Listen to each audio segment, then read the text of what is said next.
Écoutez, je vois bien la tension polémique qui vous anime. Oh non, non, je ne dois pas vous influencer. Si le crime est russe, évidemment, il y a peut-être une forme de complicité quand même du côté américain. En tout cas, il faudra que Biden s'explique sur la façon dont il a géré le cas russe depuis quelques mois.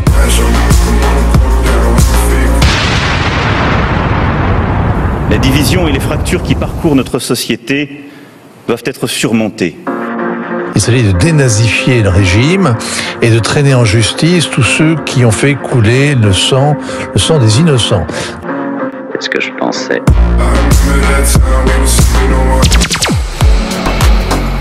Les Russes considèrent que les Européens sont des otaniens, ce sont des chiens courants, ce sont des valets des États-Unis et qui n'ont aucune autonomie stratégique.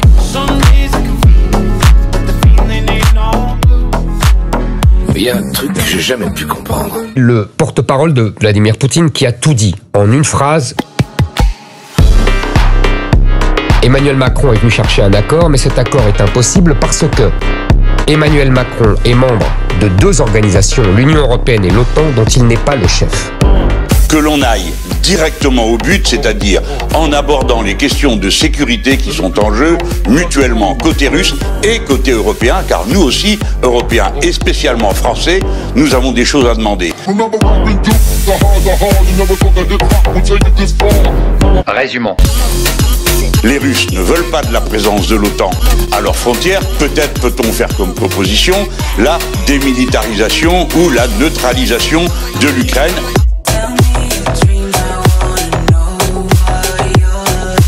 Ce concours est d'un niveau très élevé, vous ne trouvez pas? Et des sujets très originaux. Nous ne pouvons pas accepter qu'il y ait des missiles de portée intermédiaire entre 500 et 5000 km parce que cela fait de nous une cible.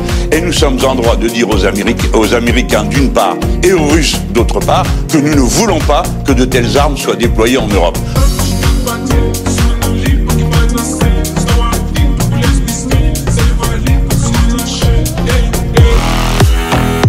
De détailler les causes qui nous ont conduits à cette situation. Alors je vous dirai que le refus obstiné de discuter de cette question de la présence de l'OTAN à la porte de la Russie est la cause profonde du sentiment qu'a eu M. Poutine que nous nous apprêtions à l'agresser.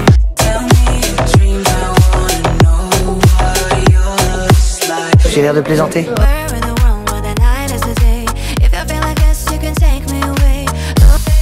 Oui, bien sûr, bien sûr, bien sûr.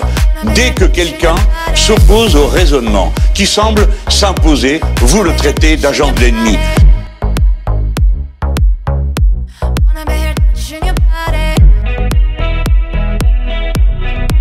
Vous avez passé votre temps, les uns et les autres, à gesticuler, à faire état d'une menace, et quand la menace se réalise, vous êtes incapable de trouver le premier début de commencement d'une solution.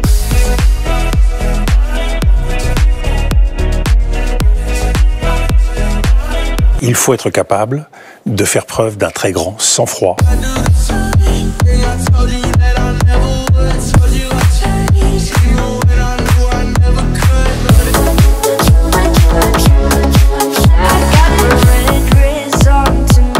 Et de réfléchir sur les erreurs du passé, sur les leçons du passé, ce que nous a appris l'histoire.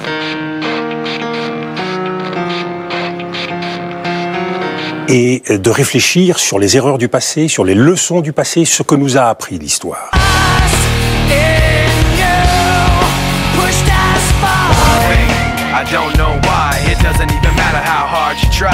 Je vais essayer de vous expliquer.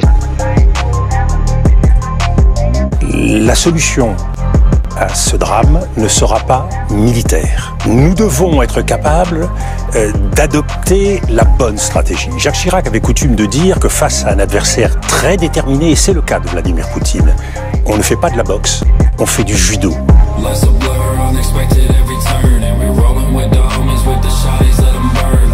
Vous vous êtes endormi. L'histoire nous l'a appris en Libye, l'histoire nous l'a appris en Irak, l'histoire nous l'apprend en ce moment même en Libye, au Sahel, au Mali. Les souffrances, le martyre qu'a connu le peuple irakien, le martyre, la souffrance qu'a connu le peuple libyen. La résistance ne doit pas se placer sur ce terrain-là, nous avons d'autres moyens. Et je ne crois pas que la posture sur des plateaux de télévision soit la bonne réponse.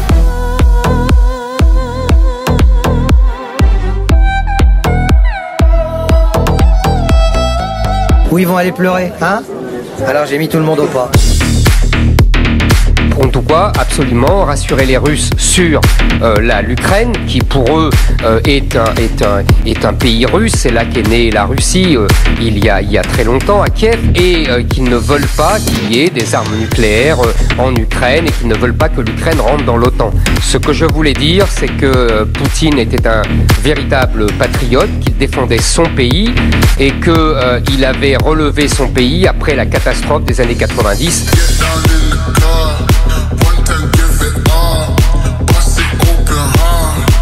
Dans son intérêt.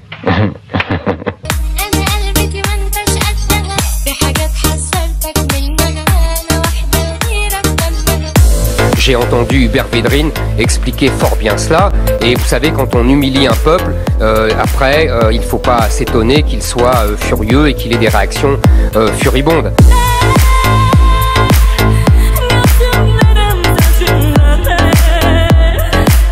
Ne regardez pas tout de suite. Le garçon nous observe.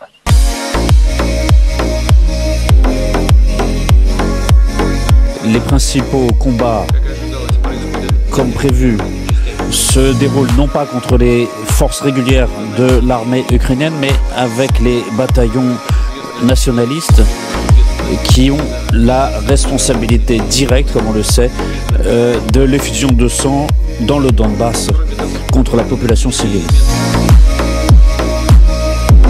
D'après les informations dont nous disposons, qui sont confirmées par le résultat concret, objectif, les néo-nazis et les partisans de Bandera disposent de lance-roquettes multiples dans les centres urbains importants, notamment Kharkov et Kiev. Ils ont l'intention de riposter aux troupes russes en frappant les zones résidentielles. Donc ils agissent comme les terroristes partout dans le monde.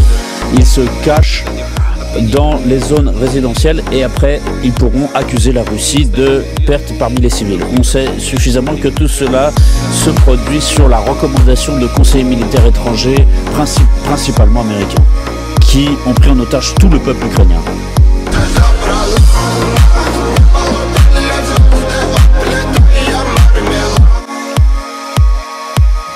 Je pose tout simplement la question. Où ils vont aller pleurer, hein? Alors j'ai mis tout le monde au pas. Le troisième aspect que je voudrais mettre en relief. Je sais aussi que celui qui creuse une fosse finit tôt ou tard par s'y allonger. Vous ferez ce sale travail vous-même. Vous étiez appelé à finir de cette façon. Vous avez peur de vos maîtres?